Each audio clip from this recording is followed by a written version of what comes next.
साहब कहे हाँ दूध का कप है। साहब दूध तो फ्रिज में पड़ा है। साहब दाल दाल चलेगी। हाँ दाल चलेगी, उसमें तो धनिया डाल दिया है और जो धनिया अभी सीजन नहीं चलती है। साहब मिठाई चलेगी, चातुर्मास का समय है और उस मिठाई के अंदर मेवा डाल दिया है। वीरती धर्म वेश प्यारो मेरा बेटा है। एक संकल्प करना कि एक संकल्प ये करना कि एक साल में एक टूर ऐसी बनाना कि राजनांदगांव गांव से जितनी दीक्षाएं हैं उनको सबको मिलने जा रहे हैं। एक टूर ऐसी बनाना सबके दर्शन करें, क्या संयम जीवन जी रहे देख के आए, उनकी मस्ती को देखे। और दूसरा नियम ये बनाना कि बोर्ड लगा सको घर के बाहर, हमारे यहाँ पर वही रसोई बनती है जो किसी भी साधु साध्वी जी को खपती है, तब कहेंगे मेरा। ऐसे ही नहीं बोलना वीरती धर्म वेश प्यारो लगे, बहुत गाया बहुत गाया। अब कुछ बताना है कि वास्तव में प्यारा लगता है। एक सबसे पहले में सुनना है हमको हमारे देवेंद्र भाई को, नाम भी कितने अच्छे रखे हैं, एक भूपेंद्र और एक देवेंद्र, दोनों इंद्र। देवेंद्र मतलब इंद्र, लेकिन इससे भी ऊपर को भूपेंद्र मतलब भूप प्लस इंद्र, जो इंद्रों का राजा है यानी भगवान। भूपेंद्र इंद्रों का राजा यानी भगवान, देवेंद्र देवों का भी जो इंद्र है, इंद्र के भी जो देव है, ऐसे भी भगवान जिनके नाम ही इतने सुंदर हो, तो क्या वो भगवान के मार्ग पर नहीं जाएंगे क्या? नाम को आज सार्थक कर रहे हैं, कल तो नाम भी बदल जाएगा, एक गुड़िया नाम होगा। लेकिन आज नमन करता हो, शास्त्रकार भगवान कहते हैं यस्य यौवनम निर्दोषम गतम तेन किम न प्राप्तम, अर्थात जिसने अपनी जवानी में एक भी दाग नहीं लगाया, जिसने अपनी जवानी को निर्दोष पसार किया है, वो आगे जाके सब कुछ अपने आप पा लेता है। धन्य है आपको कि आपने इस जवानी के अंदर, इस अभी तो खिलती उम्र के अंदर आपने सभी पापों को तिलांजलि देने का संकल्प कर लिया है। धन्य है आपके इस संकल्प को। आपके पास इतनी संभावनाएं पड़ी है, आप दत्त सूरी दादा जैसे बन सकते हो, आप मोहन सूरी सुरती जवाना साहब जैसे बन सकते हो, आप कुशल सूरी माना साहब जैसे बन सकते हो। बस संयम विशुद्ध पालो और संयम की शुद्धि, आत्मशुद्धि आपको मुक्ति के मार्ग पर लेकर जाए। और सकल श्री संघ जब भी आपके दर्शन करने के लिए आए तब कहे धन धन मुनिवरा, धन धन मुनिवरा। चलो एक बार देवेंद्र भाई को सुनते हैं, उसके बाद चिंता चूर चिंतामण पार्श्व प्रभु, बोलिए श्री चिंतामणि पार्श्वनाथ भगवान की जय। बोलिए बाल ब्रह्मचारी नेमिनाथ भगवान की। आवाज नहीं आ रही है, शाम को चौबिया नहीं चुका है, चुका है ना? तो फिर एक बार जोर से बोलिए बाल ब्रह्मचारी नेमिनाथ भगवान की। ये बात श्री चिंतामणि पार्श्वनाथ भगवान के चरणों में कोटि शवन है। अनंत वृंदावन श्री गौतम स्वामी जी महाराज के चरणों में कोटि शवन है। हम पर असीम उपकार करने वाले चारों दादा गुरुदेव के चरणों में कोटि शवन है। मेरे जीवन को सही मार्ग पे बताने वाले और हाथ पकड़ के चलाने वाले ऐसे परम पूज्य खत्तरगच्चाचार्य छत्तीसगढ़ श्रृंगार परम पूज्य गुरुदेव के चरणों में कोटि शवन है, कोटि शवन। अभी उपकार की बात आई, और ऐसे तो जीवन में जिससे मिलते हैं सबके कुछ ना कुछ उपकार तो रहते हैं, लेकिन सबके उपकार तो अभी मैं यहाँ बता नहीं सकता। लेकिन मैं मेरे माता पिता गुरु तीन के उपकार को विशेष लूंगा। सबसे पहले माता और गुरु। जब मैं गर्भ में था तब सोनोग्राफी में उस टाइम डॉक्टर बताया कि ये लड़की होने वाली है। घर में 2 लड़की, उसके ऊपर तीसरी लड़की। तो रायचंद जी लोग ये बोलने लगे कि अबॉर्शन करवा लो।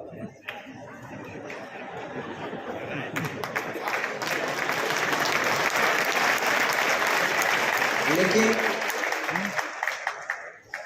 मनोहर शिव जी मरसा से मेरी मम्मी यानी मेरी माँ शुरू से जुड़ी हुई थी, तो मनोहर शिव जी मरसा के जो संस्कार थे और मेरे यानी मम्मी के खुद के जो संस्कार थे, मम्मी बोली नहीं, जो होगा मैं पालूंगी, अगर लड़की भी होती है तो मैं पालूंगी, लेकिन अबॉर्शन नहीं करवाऊंगी।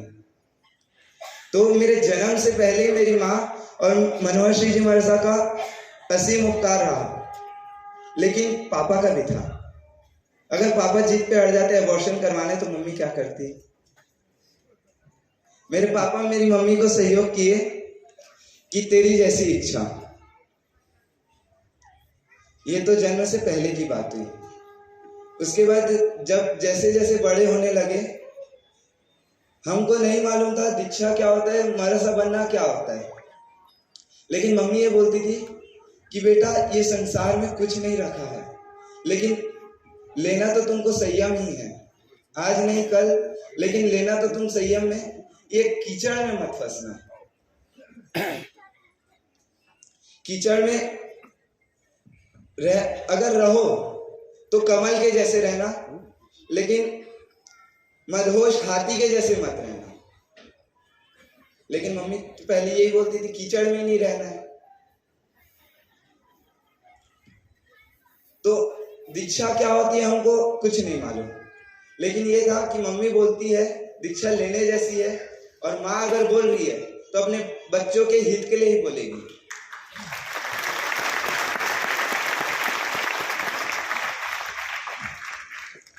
उसके बाद परम पूज्य आचार्य भवन के निश्रा में हमको दर्शन करने ले गए। ऐसा बोलते हैं ना कि प्यार कब होता है पता नहीं चलता, वैसे ही मेरे साथ हुआ। मेरे को कब मेरे गुरु से प्यार हो गया पता ही नहीं चला।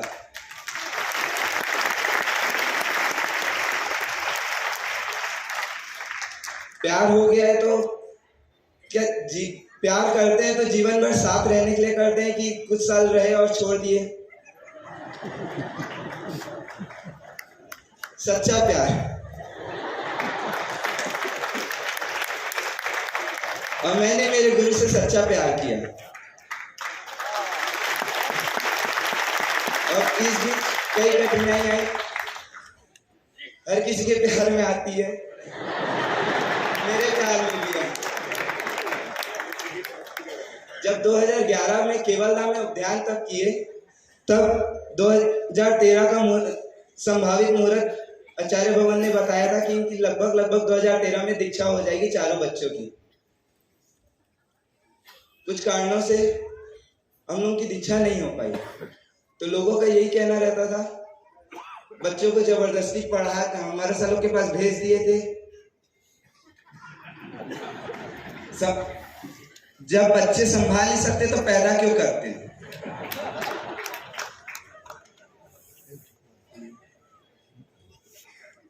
और जब हम लोग की चारों की दीक्षा की फाइनल हुई थी, तब की स्थिति और आज की स्थिति, कौन सी स्थिति? यानी संपन्नता की स्थिति की बात कर रहा हूं। जब हम लोग छोटे थे और आज कोई ये नहीं बोल सकता कि हम चारों बच्चों को मेरे यानी माता पिता संभाल नहीं सकते थे।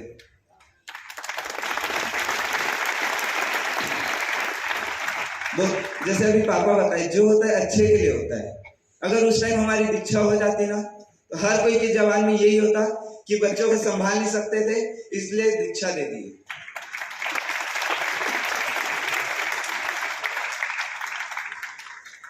यानी लोग तो ये भी बोलते थे कि नहीं संभाल सकते तो हमको गोद दे दो।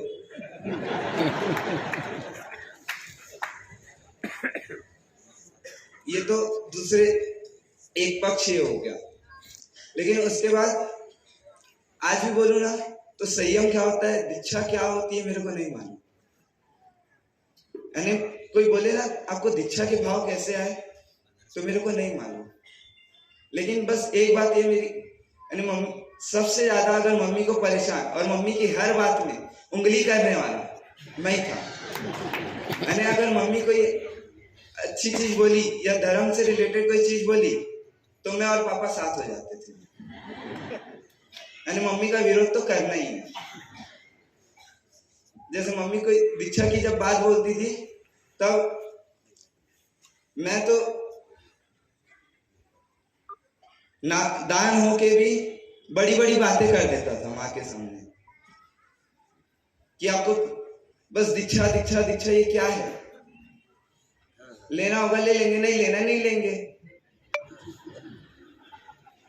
और जब ऐसा बोलता था तब तो मम्मी कुछ बोलती नहीं थी, लेकिन माँ को सबसे प्यारा कौन होता है? बेटा। और बेटे को सबसे प्यारी कौन होती है?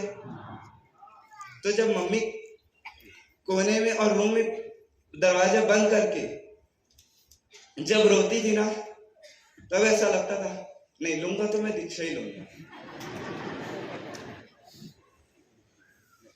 और ये उठपटांग बात तो बोलते ही था, लेकिन ये बोलता था आपके लिए बहू लेके आऊंगा।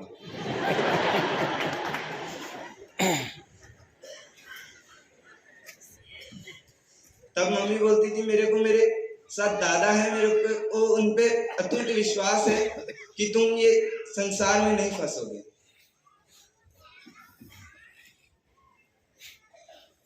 और फिर जब नमयून तीर्थ में हर्षित सुबह उठ के जीत कर रहा था कि मेरे को दीक्षा लेना है, पापा आज्ञा दो।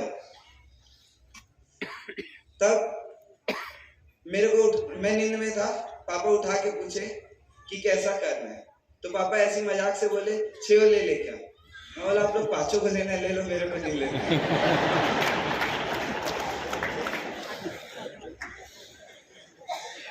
लेकिन बोलते हैं ना संस्कार कहीं ना कहीं रहते हैं। जो बचपन में माँ हमको संस्कार दी थी कि दीक्षा लेने जैसी है और दीक्षा आज नहीं तो कल लेना है बेटा, वो बात दिल में थी। और उस टाइम जब लोग बोलते थे ना बच्चों को क्या समझता है, उस टाइम भी हमको यही समझता था संयम जीवन सार है। आज भी यही समझता संयम जीवन सार है। उस गांव में कोई परिवर्तन नहीं आया।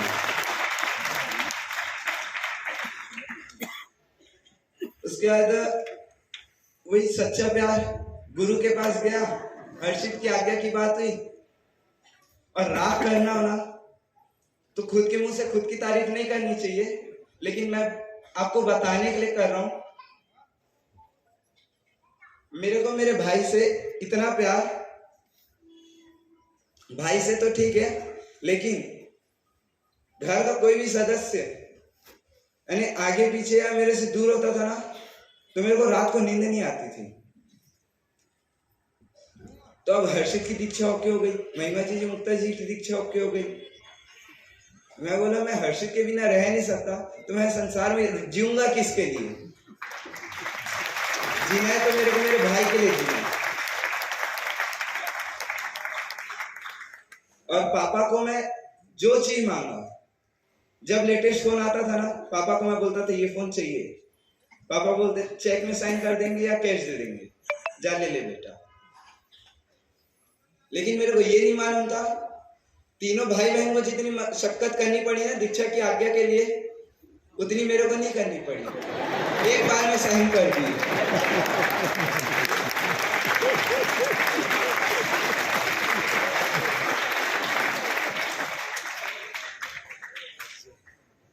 आपको एक बात और बताऊंगा, कभी भी होटल पिक्चर कहीं भी जाना होता था ना तो पापा मेरे से पूछते थे चलेगा क्या, और हम दोनों साथ में जाते थे। लेकिन पापा बोले कि यहां भी अपन साथ क्यों छोड़े, चल बेटा साथ में।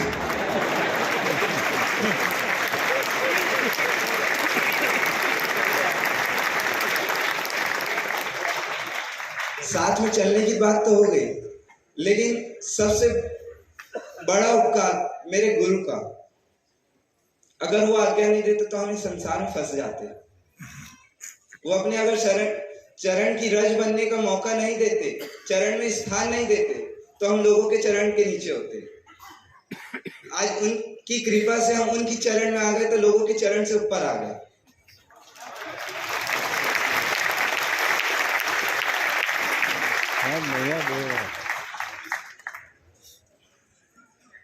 ऐसे जैसे पापा बताए ना, कोई प्रिपरेशन नहीं, मैं पढ़ाई लिखाई के नाम से तो मैं बहुत दूर भागता हूँ।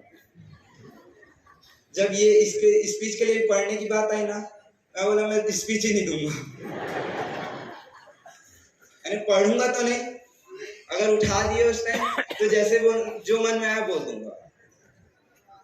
इसलिए जो भी स्टोरी सब मिक्स में हुई। लेकिन एक बात मैं ये बोलना चाहूंगा, जिंदगी में ना एक बार आपके माता पिता जो आपको चीज छोड़ने के लिए बोले ना, एक बार उनको बता के छोड़ना बस। उसके बाद आप देखना कहां से कहां पहुंच जाओगे। मेरी माँ मेरे को बोलती थी, ये संसार छोड़ दे बेटा। आज मैं संसार छोड़ने के लिए एक कदम आगे बढ़ाया तो मैं आज यहाँ हूँ। और जब मेरी गुरु मैया, मेरे गुरु जब मेरे को जो छोड़ने बोलेंगे तो मैं कहां से कहां पहुंच जाऊंगा। तो आप सबसे एक ही निवेदन है कि आज जाके ना, देर रात हो जाएगी, कल सुबह उठते ही अपने माता पिता के पास जाना, या माता पिता नहीं भी हो तो उनकी बातों को याद करना कि वो क्या बोलते थे, और एक बार वो करके देखना, आप कहां से कहां पहुंच जाओगे। बस यही विनती के साथ, जिन आज्ञा विरुद्ध कुछ भी कहो तो मन वचन काया से मिच्छामि दुक्कडम, और किसी के भी दिल को दुखाया तो मिच्छामि दुक्कडम। जय धन शासक।